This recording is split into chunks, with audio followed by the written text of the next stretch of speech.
जीव जीवन तथा जंतु। जीव तथा जंतु विज्ञान का जनक कौन है? जीव तथा जंतु विज्ञान का जनक कौन है? वो है अरस्तु। जीव विज्ञान शब्द का प्रयोग सर्वप्रथम किसने किया था? यह लेमार्क एवं ट्रेवरिनस ने, जो कि लेमार्क फ्रांस का है और ट्रेवरिनस जो है यह जर्मनी का है। जैव विकास को सर्वप्रथम समझाया था लेमार्क ने। जैव विकास को सर्वप्रथम समझाया था किसने? लेमार्क ने। चिकित्सा विज्ञान, चिकित्सा शास्त्र का जनक कौन है? यह हिप्पोक्रेटस। चिकित्सा शास्त्र का जनक कौन है? हिप्पोक्रेटस है। और वनस्पति विज्ञान का जनक कौन है? थियोफ्रैक्टस है। वनस्पति विज्ञान का जनक कौन है? थियोफ्रैक्टस है। और रासायनिक विज्ञान का जनक कौन है? लेवोजियर्स है। रासायनिक विज्ञान का जनक कौन है? ये लेवोजियर्स हैं। तो मानव का विकास, इतिहास, परंपराओं से संबंधित विषय क्या कहलाता है? वह एंथ्रोपोलॉजी कहलाता है। गैसों के विसरण के नियम का प्रतिपादन किसने किया है? वह ग्राहम ने किया है। और ग्रहों की गति के नियम का प्रतिपादन किसने किया है? जॉन्स केपलर ने किया है। ग्रहों की गति के नियम का प्रतिपादन किसने किया है?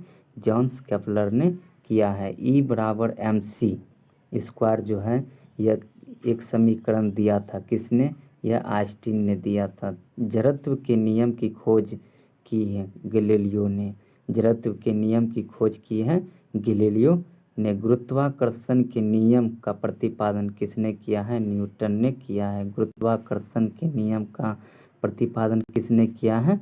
न्यूटन ने किया है। प्राकृतिक वर्ण सिद्धांत का प्रतिपादक कौन है? वह डार्विन है। उत्परिवर्तन का सिद्धांत दिया है किसने? ह्यूगो डी ब्रिज ने। किसने दिया है? ह्यूगो डी ब्रिज ने। नेचुरल सेलेक्शन का सिद्धांत दिया है किसने? डार्विन ने दिया है। किसने दिया है? डार्विन ने दिया है। विकास सिद्धांत, विकास के सिद्धांत का प्रतिपादन किसने किया है? वह चार्ल्स डार्विन ने किया है। ठीक है, विकास के सिद्धांत के प्रतिपादक कौन है? वह चार्ल्स डार्विन है। और आनुवंशिक के जनक है वो है ग्रेगरी जॉन मंडल है। आनुवंशिकी के जनक कौन है? ग्रेगरी जॉन मंडल है। ठीक है, मेंडल ने अपने प्रयोग के लिए चयन किया था मटर के पौधे को। मेंडल ने अपने प्रयोग के लिए चयन किया था मटर के पौधे को। आनुवंशिकता के विज्ञान को आनुवंशिकी कहा था किसने? डब्ल्यू वाटसन ने क्या कहा था? किसने कहा था? डब्ल्यू वाटसन ने क्या कहा था? आनुवंशिकता के विज्ञान को आनुवंशिकी कहा था किसने? डब्ल्यू वाटसन ने किया है। और आनुवंशिकी उत्परिवर्तन होता है। आनुवंशिकी उत्परिवर्तन होता है किसमें होता है? क्रोमोसोम में होता है। सर्वप्रथम जीन शब्द का प्रयोग किसने किया है? यह जोहानसन ने किया है। जीन शब्द का प्रयोग जो है सर्वप्रथम किसने किया है? जोहानसन ने किया है। जीन अवस्थित होता है यह गुणसूत्र में। जीन जो है वह अवस्थित होता है किसमें? गुणसूत्र में होता है। एक जीन वह एक एंजाइम सिद्धांत को प्रतिपादित किया था किसने? बीडल एवं टेटम ने। किसने किया है? बीडल एवं टेटम ने किया है। खून का रंग लाल होता है वह हीमोग्लोबिन के कारण होता है। खून का रंग जो है वह लाल होता है हीमोग्लोबिन के कारण होता है। हीमोग्लोबिन में पाया जाने वाला धातु जो है, धातु तत्व मतलब धातु जो है वह कौन सा है? वह लोहा है। हीमोग्लोबिन जो है यह यौगिक है प्रोटीन का। ठीक है, हीमोग्लोबिन जो है यह यौगिक है प्रोटीन का। खून थक्का नहीं जमता है हीमोफीलिया रोग में। खून का थक्का जो है वह नहीं जमता है हीमोफीलिया रोग में। शरीर के अंदर रक्त को जमने से रोकता है हिपेरिन नामक प्रोटीन। कौन रोकता है? हिपेरिन नामक प्रोटीन रोकता है। हिपेरिन नामक प्रोटीन का उत्पादन होता है यकृत में। कहाँ होता है? लीवर में होता है। रक्त का अध्ययन क्या कहलाता है? रक्त का अध्ययन जो है वह क्या कहलाता है? रक्त का अध्ययन क्या कहलाता है? यह हेमाटोलॉजी कहलाता है। रक्त का अध्ययन जो है हेमाटोलॉजी कहलाता है। रक्त के थक्का बनने में सहायक होता है प्लेटलेस। रक्त के थक्का बनने में सहायक होता है प्लेटलेस होता है। और प्लेटलेस की मृत्यु हो जाती है। प्लेटलेस की मृत्यु हो जाती है, किसमें हो जाती है? प्लेटलेस की मृत्यु जो है हो जाती है पीलिया में। प्लेटलेस की मृत्यु हो जाती है पीलिया में हो जाती है। रक्त का थक्का जमने में सहायक विटामिन कौन सा है? वह विटामिन के है। रक्त का थक्का बनने में सहायक विटामिन के है। रक्त के थक्का बनने में सहायक विटामिन के है। रुधिर का तरल भाग जो है वह प्लाज्मा होता है। रुधिर का तरल भाग जो है यह प्लाज्मा होता है। रक्त का कितना % भाग प्लाज्मा होता है? यह 60% भाग जो है प्लाज्मा होता है। पदार्थ की चतुर्थी अवस्था कौन सा है? यह प्लाज्मा होता है। जैसे ठोस, द्रव, गैस। और चौथा क्या है? प्लाज्मा होता है। रक्त में पाई जाने वाली धातु कौन सी है? रक्त में पाई जाने वाली धातु कौन सा है? यह लोहा है। ब्लड बैंक कहलाता है पीलिया को कहा जाता है। ठीक है, ब्लड बैंक किसको कहा जाता है? पीलिया को कहा जाता है। ब्लड बैंक पीलिया को कहा जाता है। आरबीसी का कब्र कहा जाता है पीलिया को। आरबीसी का कब्र कहा जाता है पीलिया को। ब्लड बैंक में रक्त को सुरक्षित रखा जाता है 4 डिग्री फ़ारेनहाइट पर। कितना? 4 डिग्री फ़ारेनहाइट पर, 40 डिग्री फ़ारेनहाइट पर रखा जाता है। कितना? 40 डिग्री फ़ारेनहाइट पर रखा जाता है। रक्त समूह होते हैं कौन कौन? होता है ए होता है, बी होता है, और ए बी, और क्या होता है? ओ। मतलब रक्त समूह जो होता है वह 4 होता है। ठीक है। रक्त समूह की खोज किसने किया है? लैंड स्टीनर ने किया है। रक्त समूह की खोज किसने किया है? लैंड स्टीनर ने किया है। रक्त समूह की खोज लैंड स्टीनर ने किया है। सर्वदाता रक्त समूह जो है क्या है? ओ है। सर्वदाता रक्त समूह कौन सा है? वह ओ है। सर्वग्राही रक्त समूह जो है वह ए बी है। ए बी वाला जो है ये सबसे ब्लड ले सकता है, और ओ जो है ये सबको दे सकता है। ये जो है ये देने वाला है। ठीक है, और ये जो है क्या है? ये लेने वाला है। RH फैक्टर संबंधित है रक्त से। RH फैक्टर जो है ये संबंधित है किससे? रक्त से। RH फैक्टर संबंधित है रक्त से। आरबी फैक्टर की खोज किसने किया है? लैंड स्टीनर एवं वीनर ने की है। रक्तचाप नियंत्रित होता है एड्रीनल ग्रंथि से। किससे होता है? एड्रीनल ग्रंथि से होता है। रक्त को शुद्धिकरण कौन करता है? वह वृक्क करता है, यानी किडनी करता है। रक्त के शुद्धिकरण की प्रक्रिया है वह डायलिसिस है। रक्त के शुद्धिकरण की प्रक्रिया को डायलिसिस कहते हैं। और मूत्र का निर्माण कहाँ होता है? यह वृक्क यानी किडनी में होता है। वृक्क का भार कितना होता है? वृक्क का भार कितना होता है? 150 ग्राम। 150 ग्राम होता है। बहुत जगह 140 ग्राम भी आपको मिलेगा। गुर्दे, मानव गुर्दे में बनने वाली पथरी बनी होती है कैल्शियम ऑक्जेलेट की। मानव गुर्दे में पथरी जो बनी होती है वह कैल्शियम ऑक्जेलेट की बने होते हैं। और रक्त क्षार्य का pH मान कितना होता है? वह 7.4 होता है। रक्त दाब मापने वाला यंत्र कौन सा है?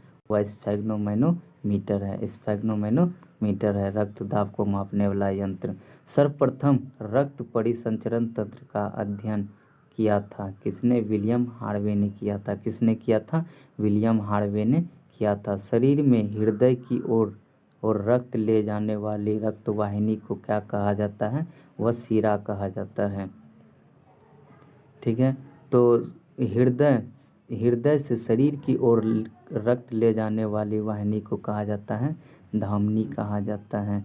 क्या कहा जाता है? धमनी कहा जाता है। और रक्त की धड़कन का नियंत्रक कौन है? वह पेसमेकर है। रक्त के धड़कन का नियंत्रण कौन करता है? वह पेसमेकर करता है। जराविक सेवन है क्या है? वह कृत्रिम हृदय है। जराविक सेवन जो है वह कृत्रिम हृदय है। शरीर में ऑक्सीजन का परिवहन जो है वह रक्त द्वारा होता है। शरीर में ऑक्सीजन का परिवहन जो है वह रक्त के द्वारा होता है।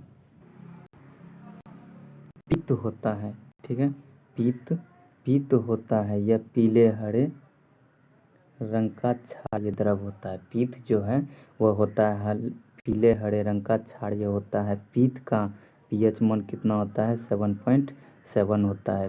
पित्त का पीएच मान कितना होता है? 7.7 होता है। पित्त स्रावित होता है यकृत में। पित्त जो है वह स्रावित होता है यकृत में होता है। पित्त स्रावित होता है यकृत में।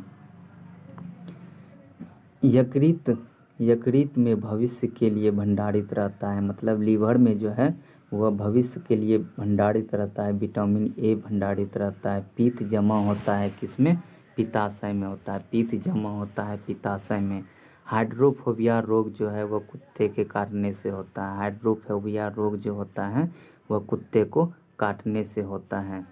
हाइड्रोफोबिया रोग होता है विषाणु के द्वारा, ठीक है। हाइड्रोफोबिया रोग जो है यह विषाणु के द्वारा होता है। विषाणु की खोज जो है इवान विस्की ने की है। विषाणु की खोज इवान विस्की ने की है। विषाणुओं का अध्ययन जो है यह वायरोलॉजी कहलाता है। विषाणुओं का अध्ययन वायरोलॉजी कहलाता है। जंतुओं में होने वाली फुट एंड माउथ रोग जो है यह विषाणु के कारण होता है। और कवकों का अध्ययन माइकोलॉजी। शैवालों की कोशिकीय भित्ति जो है ये बनी होती है सेल्यूलोज की। शैवालों की कोशिकीय भित्ति जो है ये बनी होती है सेल्यूलोज की। जीवाणु की खोज किसने की है? जीवाणु की खोज जो है ये ल्यूवेनहॉक ने की है। जीवाणु की खोज ल्यूवेनहॉक ने की है। ध्वनि का वेग सर्वाधिक होता है वह ठोस में होता है। ध्वनि का वेग जो है वह सर्वाधिक ठोस में होता है। और ध्वनि की गति धीमी होती है हवा में। ध्वनि की गति धीमी होती है हवा में होती है। ध्वनि की चाल होती है 760 मील प्रति घंटा। कितना होता है? 760 मील प्रति घंटा होता है। और ताप बढ़ने से ध्वनि की चाल भी बढ़ती है। ताप बढ़ने से ध्वनि की चाल भी बढ़ती है। वायु क्या है? वायु जो है यह गैसों का मिश्रण है। वायु क्या है? वायु गैसों का मिश्रण है। और वायु उदाहरण जो है वह गैसों में विलयन है, ठीक है। वायु उदाहरण है गैसों में विलयन। हवा में ध्वनि का वेग जो है 332 मीटर पर सेकंड होता है। कितना होता है? 332 मीटर पर सेकंड होता है। ध्वनि तीव्रता की इकाई क्या होता है? डेसिबल होता है। क्या होता है? ध्वनि की तीव्रता का SI इकाई क्या होता है? डेसिबल होता है। हवा का वाष्प घनत्व जो है वह 14.4 होता है। हवा का वाष्प घनत्व जो है वह 14.4 होता है। प्रकाश वर्ष जो है यह दूरी का मात्रक है। एक प्रकाश वर्ष बराबर कितना होता है? 9.46 गुना 10⁻12 किलोमीटर या 9.46 गुना 10⁻15 मीटर होता है। दूरी मापने की सबसे बड़ी इकाई जो है वह पारसेक होता है। दूरी मापने की सबसे बड़ी इकाई पारसेक होता है। जाड़ों के रूपांतरण जो है यह मूली व गाजर है। जड़ों के रूपांतरण जो है वह मूली व गाजर है। तने के रूपांतरण है वह प्याज आलू, ठीक है। प्याज आलू जो है वह तनों का रूपांतरण है। प्यूटिटरी ग्रंथि पाई जाती है मस्तिष्क में। प्यूटिटरी ग्रंथि जो है यह कहाँ पाई जाती है? यह मस्तिष्क में पाई जाती है। और ये प्यूटिटरी ग्रंथि को ही पीयूष ग्रंथि भी बोला जाता है। मास्टर ग्रंथि कहलाता है वह प्यूटिटरी ग्रंथि या पीयूष ग्रंथि। शरीर की सबसे छोटी ग्रंथि है वह प्यूटिटरी ग्रंथि है। शरीर की सबसे छोटी ग्रंथि जो है वह है प्यूटिटरी ग्रंथि। दो वंशानुगत रोग है। दो वंशानुगत रोग है। कौन सा है? वह वर्णधता एवं हीमोफीलिया है। और सर्वप्रथम मनुष्यों में वर्णधता का वर्णन किया है किसने? हर्नर ने। कब किया है? 1800 1876 में। कब किया है? 1876 में किया है। एक वर्णदता व्यक्ति में पहचान करने की क्षमता नहीं होती है, हरा और लाल में जो है वह फर्क नहीं पकड़ पाता है। थायरॉक्सिन हार्मोन जो है वह स्रावित होता है थायराइड ग्रंथि में। किस में होता है? थायराइड ग्रंथि में होता है। जठर रस में पाया जाता है। हाइड्रोक्लोरिक अम्ल पाया जाता है। कौन सा?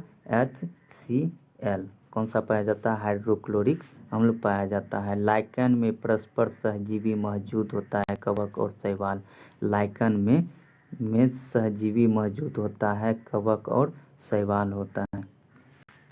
प्रोटीन का पाचन होता है छोटी आंत में। प्रोटीन का पाचन छोटी आंत में होता है। मनुष्य का पाचन प्रारंभ होता है मुख से। मनुष्य का पाचन का प्रारंभ होता है मुख से होता है, और पचे भोजन का अवशोषण होता है छोटी आंत में। पचे भोजन का अवशोषण होता है कहाँ होता है? छोटी आंत में होता है।